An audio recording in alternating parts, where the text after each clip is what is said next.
Another chapter and another direction for us to head off into. So point your compasses toward filters. If you go into the pull-down menus in Adobe Photoshop for filters, you will find well over 100 different filters there.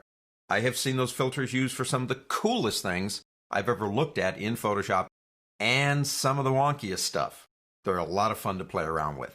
Open up in your exercise files this image right here from our friends at Photospin, and we've used this one before.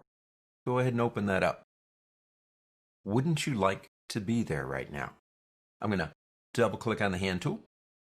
Let's take a look at the filter gallery. Now, if you go up to the word filter on the pull-down menu, there's all the stuff. Right there is filter gallery. It is not new. It's been there for a while.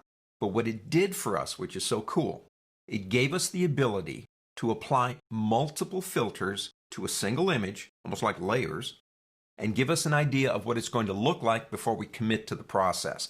Before that time, we had to apply the filters one at a time, which was no fun at all, I want to tell you. But you do what you do. Open up Filter Gallery. Now I'm going to turn off Cutout. That's the last filter I used.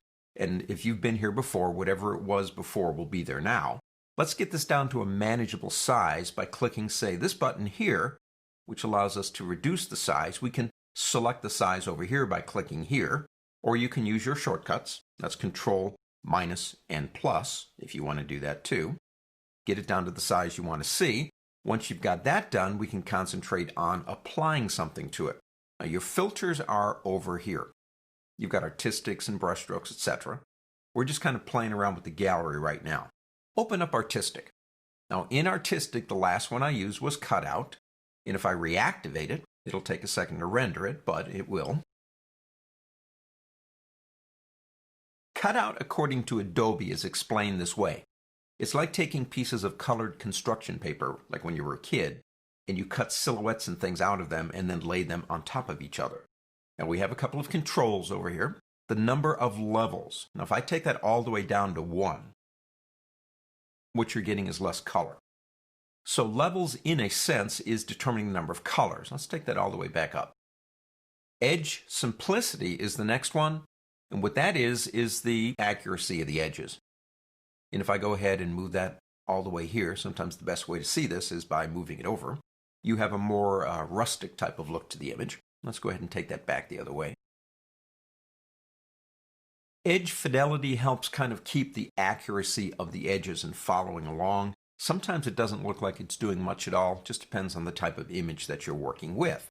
So that's Cutout. Let's say we like what we have done.